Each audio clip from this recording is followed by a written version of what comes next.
ബഹുമാനപ്പെട്ട അധ്യക്ഷൻ, എല്ലാവർക്കും നമസ്കാരം. പശ്ചിമേഷ്യയിൽ നിലനിൽക്കുന്ന സംഘർഷങ്ങളെക്കുറിച്ചും അത് നമ്മുടെ ഭാരതത്തിന് മുന്നിൽ ഉയർത്തുന്ന വെല്ലുവിളികളെക്കുറിച്ചും സംസാരിക്കാനാണ് ഞാൻ ഈ ആദരണീയമായ സഭയിൽ സന്നിഹിതനായിരിക്കുന്നത്. നിലവിൽ പശ്ചിമേഷ്യയിലെ സാഹചര്യം ആശങ്കാജനകമാണ്. കഴിഞ്ഞ 2-3 ആഴ്ചകളിലായി ജയശങ്കർജിയും ഹർദീപ് പുരിജിയും ഈ വിഷയത്തിൽ സഭയ്ക്ക് ആവശ്യമായ വിവരങ്ങൾ നൽകിയിട്ടുണ്ട്. ഇപ്പോൾ ഈ പ്രതിസന്ധി 3 ആഴ്ചയിലധികമാകുന്നു. ഇത് ലോക സമ്പദ് വ്യവസ്ഥയിലും ജനജീവിതത്തിലും വളരെ വിപരീതമായ ഫലങ്ങളാണ് ഉണ്ടാക്കുന്നത്. അതിനാൽ ഈ പ്രതിസന്ധിക്ക് എത്രയും വേഗം പരിഹാരം കാണണമെന്ന് ലോകം മുഴുവൻ എല്ലാ പക്ഷത്തോടും അഭ്യർത്ഥിക്കുകയാണ്. ഈ യുദ്ധം ഭാരതത്തിന് മുന്നിലും അപ്രതീക്ഷിതമായ വെല്ലുവിളികൾ ഉയർത്തുന്നുണ്ട്. ഈ വെല്ലുവിളികൾ സാമ്പത്തികവും ദേശീയ സുരക്ഷയുമായി ബന്ധപ്പെട്ടതും മാനുഷികപരവുമാണ്. യുദ്ധത്തിൽ ഏർപ്പെട്ടിരിക്കുന്നതും യുദ്ധം ബാധിച്ചതുമായ രാജ്യങ്ങളുമായി ഭാരതത്തിന് വിപുലമായ വ്യാപാര ബന്ധങ്ങളുണ്ട്. യുദ്ധം നടക്കുന്ന മേഖല ലോകത്തെ മറ്റു രാജ്യങ്ങളുമായുള്ള നമ്മുടെ വ്യാപാരത്തിൻ്റെ ഒരു പ്രധാന പാത കൂടിയാണ്. പ്രത്യേകിച്ച് നമ്മുടെ അസംസ്കൃത എണ്ണയുടെയും ഗ്യാസിൻ്റെയും ആവശ്യകതയുടെ വലിയൊരു ഭാഗം ഈ മേഖലയാണ് നിറവേറ്റുന്നത്. മറ്റൊരു കാരണം കൊണ്ടുകൂടി ഈ പ്രദേശം നമുക്ക് പ്രധാനപ്പെട്ടതാണ്. ഏകദേശം 1 കോടി ഭാരതീയർ ഗൾഫ് രാജ്യങ്ങളിൽ താമസിക്കുകയും അവിടെ ജോലി ചെയ്യുകയും ചെയ്യുന്നു. അവിടുത്തെ സമുദ്രങ്ങളിലൂടെ സഞ്ചരിക്കുന്ന വാണിജ്യ കപ്പലുകളിലെ ഭാരതീയരായ ക്രൂ അംഗങ്ങളുടെ എണ്ണവും വളരെ വളരെ കൂടുതലാണ്. ഇത്തരത്തിലുള്ള നിരവധി വിവിധ കാരണങ്ങളാൽ ഭാരതത്തിൻ്റെ ആശങ്കകൾ സ്വാഭാവികമായും കൂടുതലാണ്.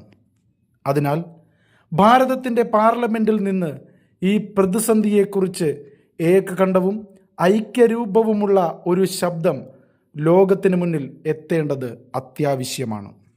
യുദ്ധം ആരംഭിച്ചതു മുതൽ ബാധിക്കപ്പെട്ട രാജ്യങ്ങളിലെ ഓരോ ഭാരതീയനും ആവശ്യമായ സഹായങ്ങൾ ഞങ്ങൾ നൽകി വരുന്നുണ്ട്. ഞാൻ തന്നെ പശ്ചിമേഷ്യയിലെ മിക്ക രാജ്യങ്ങളിലെയും ഭരണത്തലവന്മാരുമായി 2 റൗണ്ട് ഫോണിലൂടെ സംസാരിച്ചിട്ടുണ്ട്. എല്ലാവരും ഭാരതീയരുടെ സുരക്ഷയ്ക്ക് പൂർണ്ണമായ ഉറപ്പ് നൽകിയിട്ടുണ്ട്. നിർഭാഗ്യവശാൽ ഈ കാലയളവിൽ ചിലരുടെ ദാരുണമായ മരണങ്ങൾ സംഭവിക്കുകയും ചിലർക്ക് പരിക്കേൽക്കുകയും ചെയ്തു.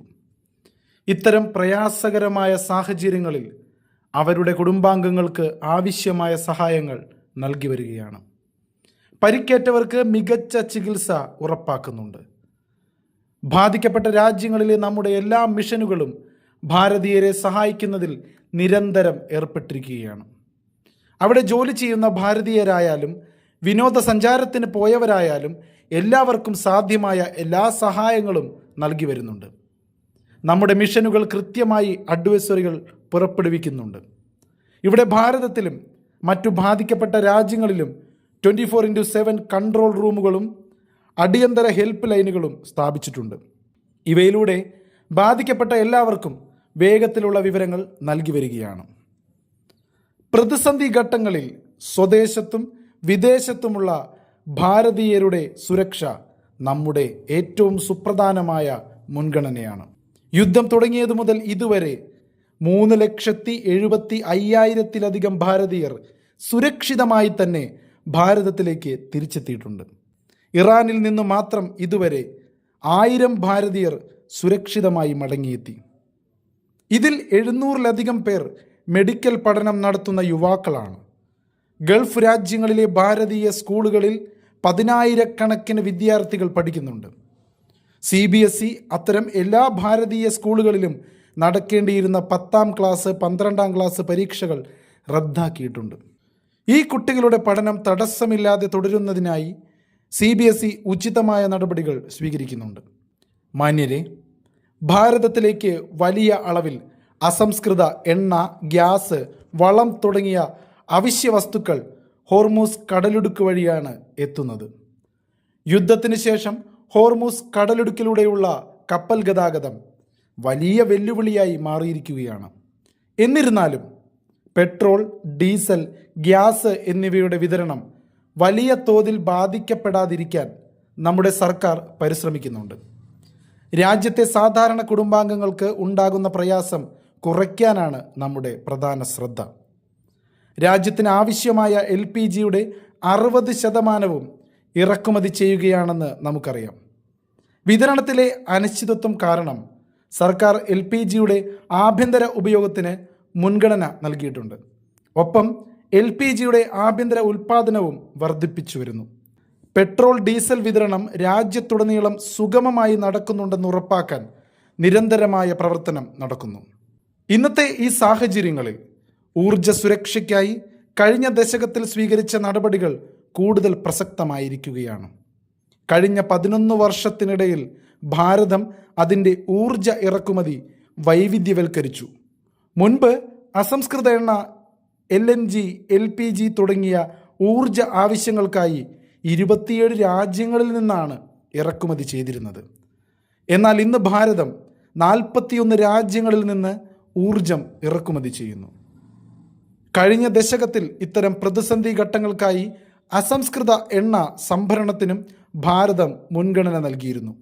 ഇന്ന് ഭാരതത്തിൻ്റെ കൈവശം 53 ലക്ഷം മെട്രിക് ടണ്ണിലധികം സ്ട്രാറ്റജിക് പെട്രോളിയം റിസർവ് ഉണ്ട്. കൂടാതെ 65 ലക്ഷം മെട്രിക് ടണ്ണിലധികം റിസർവ് ഒരുക്കുന്നതിനുള്ള പ്രവർത്തനങ്ങളിൽ രാജ്യം ഏർപ്പെട്ടിരിക്കുകയാണ്. നമ്മുടെ എണ്ണ കമ്പനികളുടെ കൈവശമുള്ള റിസർവ് ഇതിന് പുറമേയുള്ളതാണ്. കഴിഞ്ഞ 11 വർഷത്തിനിടയിൽ നമ്മുടെ റിഫൈനിങ് ശേഷിയിലും ശ്രദ്ധേയമായ വർധനവുണ്ടായി. സർക്കാർ വിവിധ രാജ്യങ്ങളിലെ വിതരണക്കാരുമായി നിരന്തരം ബന്ധപ്പെട്ടുകൊണ്ടിരിക്കുകയാണ്. സാധ്യമായ ഇടങ്ങളിൽ നിന്നെല്ലാം എണ്ണയും ഗ്യാസും വിതരണം ചെയ്യപ്പെടുന്നുവെന്ന് ഉറപ്പാക്കുകയാണ് ലക്ഷ്യം. ഗൾഫ് മേഖലയിലെയും പരിസരത്തെയും ഷിപ്പിംഗ് റൂട്ടുകളിൽ ഭാരത സർക്കാർ നിരന്തരം നിരീക്ഷണം നടത്തുന്നുണ്ട്. എണ്ണയായാലും ഗ്യാസായാലും വളമായാലും അത്തരം എല്ലാ അവശ്യ സാധനങ്ങളുമായി വരുന്ന കപ്പലുകൾ ഭാരതത്തിൽ സുരക്ഷിതമായി എത്തുന്നുവെന്ന് ഉറപ്പാക്കാനാണ് ഞങ്ങളുടെ ശ്രമം. നമ്മുടെ സമുദ്ര ഇടനാഴികൾ സുരക്ഷിതമായിരിക്കാൻ എല്ലാ ആഗോള പങ്കാളികളുമായും ഞങ്ങൾ നിരന്തരം സംവദിക്കുന്നുണ്ട്. ഇത്തരം പരിശ്രമങ്ങൾ കാരണം കഴിഞ്ഞ ദിവസങ്ങളിൽ ഹോർമൂസ് കടലിടുക്കിൽ കുടുങ്ങിക്കിടന്ന നമ്മുടെ പല കപ്പലുകളും ഭാരതത്തിൽ വളരെ സേഫായി തന്നെ എത്തിച്ചിട്ടുണ്ട്. ഈ പ്രതിസന്ധി ഘട്ടത്തിൽ രാജ്യത്തിൻ്റെ മറ്റൊരു തയ്യാറെടുപ്പ് കൂടി വളരെ സഹായകരമാകുന്നുണ്ട്. കഴിഞ്ഞ 10-11 വർഷത്തിനിടയിൽ എത്തനോൾ ഉൽപ്പാദനത്തിലും ബ്ലെൻഡിങ്ങിലും അഭൂതപൂർവമായ പ്രവർത്തനങ്ങളാണ് നടന്നത്. ഒരു ദശകം മുമ്പ് വരെ രാജ്യത്ത് വെറും 1.5% മാത്രമായിരുന്നു എത്തനോൾ ബ്ലെൻഡിംഗ് ശേഷി.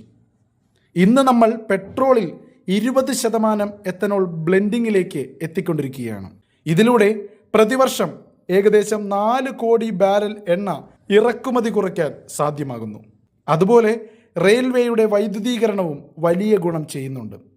റെയിൽവേ ഇത്രയധികം വൈദ്യുതീകരിച്ചില്ലായിരുന്നുവെങ്കിൽ ഓരോ വർഷവും ഏകദേശം 180 കോടി ലിറ്റർ ഡീസൽ അധികമായി വേണ്ടിവരുമായിരുന്നു. അതുപോലെ നമ്മൾ മെട്രോ ശൃംഖല വർദ്ധിപ്പിച്ചു. 2014 രാജ്യത്ത് മെട്രോ ശൃംഖല 250 കിലോമീറ്ററിൽ താഴെയായിരുന്നുവെങ്കിൽ ഇന്ന് അത് ഏകദേശം 1100 കിലോമീറ്ററായി വർദ്ധിപ്പിച്ചു. ഇലക്ട്രിക് മൊബിലിറ്റിക്ക് നമ്മൾ വലിയ പ്രാധാന്യം നൽകി. കേന്ദ്ര സർക്കാർ സംസ്ഥാനങ്ങൾക്ക് 15,000 ഇലക്ട്രിക് ബസ്സുകൾ നൽകിയിട്ടുണ്ട്. ഇന്ന് ഏതളവിലാണോ ബദൽ ഇന്ധനങ്ങളിൽ പ്രവർത്തനം നടക്കുന്നത് അത് ഭാരതത്തിൻ്റെ ഭാവി കൂടുതൽ സുരക്ഷിതമാക്കും. ബഹുമാനപ്പെട്ടവരെ, ഊർജമാണ് ഇന്ന് സമ്പദ് വ്യവസ്ഥയുടെ നട്ടെല്ലെന്നും ആഗോള ഊർജ ആവശ്യങ്ങൾ നിറവേറ്റുന്ന വലിയൊരു സ്രോതസ് പശ്ചിമേഷ്യയാണെന്നും നമുക്കറിയാം. സ്വാഭാവികമായും ലോകമെമ്പാടുമുള്ള സമ്പദ് വ്യവസ്ഥകൾ നിലവിലെ പ്രതിസന്ധിയിൽ ബാധിക്കപ്പെടുന്നുണ്ട്. ഭാരതത്തിൽ ഇതിൻ്റെ ആഘാതം കുറയ്ക്കാൻ നിരന്തരമായ ശ്രമങ്ങൾ നടക്കുകയാണ്. സർക്കാർ അതിൻ്റെ ഹ്രസ്വകാല, ഇടക്കാല, ദീർഘകാല പ്രത്യാഘാതങ്ങൾ നേരിടാൻ ഒരു തന്ത്രവുമായി ഇപ്പോൾ പ്രവർത്തിക്കാൻ തീരുമാനിക്കുകയാണ്. ഇന്ന് ഭാരതത്തിൻ്റെ സമ്പദ് വ്യവസ്ഥയുടെ അടിത്തറ സുശക്തമാണ്. ഇത് രാജ്യത്തെ വളരെയധികം സഹായിച്ചിട്ടുണ്ട്. ഞങ്ങൾ എല്ലാ മേഖലകളിലെയും സ്റ്റേക്ക് ഹോൾഡർമാരുമായി ചർച്ച നടത്തുന്നു. എവിടെ ആവശ്യമുണ്ടോ അവിടെ ആ മേഖലയ്ക്ക് ആവശ്യമായ പിന്തുണ ഇപ്പോൾ നൽകുന്നുണ്ട്. ഭാരത സർക്കാർ ഒരു ഇന്റർ മിനിസ്റ്റീരിയൽ ഗ്രൂപ്പും രൂപീകരിച്ചിട്ടുണ്ട്. ഈ ഗ്രൂപ്പ് എല്ലാ ദിവസവും യോഗം ചേരുകയും നമ്മുടെ ഇറക്കുമതി കയറ്റുമതിയിൽ വരുന്ന ഓരോ തടസ്സവും വിലയിരുത്തുകയും ചെയ്യുന്നു. ഈ ഗ്രൂപ്പ് ആവശ്യമായ പരിഹാരങ്ങൾക്കായി നിരന്തരം പ്രവർത്തിക്കുകയാണ്. സർക്കാരിൻ്റെയും വ്യവസായ മേഖലയുടെയും സംയുക്ത ശ്രമങ്ങളിലൂടെ നമുക്ക് സാഹചര്യങ്ങളെ മികച്ച രീതിയിൽ നേരിടാൻ കഴിയുമെന്ന് എനിക്ക് പൂർണ്ണ വിശ്വാസമുണ്ട്. ബഹുമാനപ്പെട്ടവരെ, യുദ്ധം കൃഷിയെ എങ്ങനെ ബാധിക്കും എന്നതാണ് ഒരു വലിയ ചോദ്യം. രാജ്യത്തെ കർഷകർ നമ്മുടെ അന്നത്തിൻ്റെ കലവറകൾ നിറച്ചിരിക്കുകയാണ്. അതിനാൽ ഭാരതത്തിൽ ആവശ്യത്തിന് ഭക്ഷ്യധാന്യങ്ങളുണ്ട്. ഖരീഫ് സീസണിലെ വിതയ്ക്കൽ കൃത്യമായി നടക്കുന്നുവെന്ന് ഉറപ്പാക്കാനും ഞങ്ങൾ ശ്രമിക്കുന്നുണ്ട്. അടിയന്തര സാഹചര്യം നേരിടാൻ ആവശ്യമായ വളം മുൻകൂട്ടി സർക്കാർ ഒരുക്കിയിട്ടുണ്ട്. മുൻകാലങ്ങളിലും ആഗോള പ്രതിസന്ധികളുടെ ഭാരം കർഷകരിലേക്ക് എത്താതിരിക്കാൻ നമ്മുടെ സർക്കാർ ശ്രദ്ധിച്ചിരുന്നു. കൊറോണ സമയത്തും യുദ്ധകാലത്തും ആഗോള വിതരണ ശൃംഖലയിൽ തടസ്സങ്ങൾ ഉണ്ടായപ്പോൾ ലോകവിപണിയിൽ ഒരു ബാഗ് യൂറിയയുടെ വില 4000 രൂപ വരെ എത്തിയിരുന്നു. എന്നാൽ ഭാരതത്തിലെ കർഷകർക്ക് അതേ ബാഗ് 300 രൂപയിൽ താഴെ വിലയ്ക്ക് ലഭ്യമാക്കി. രാജ്യത്തെ കർഷകരെ ഇത്തരത്തിലുള്ള പ്രതിസന്ധികളിൽ നിന്ന് സംരക്ഷിക്കാൻ കഴിഞ്ഞ വർഷങ്ങളിൽ അനേകം നടപടികൾ സ്വീകരിച്ചിട്ടുണ്ട്. കഴിഞ്ഞ ഒരു ദശകത്തിനിടയിൽ രാജ്യത്ത് 6 യൂറിയ പ്ലാന്റുകൾ ആരംഭിച്ചു.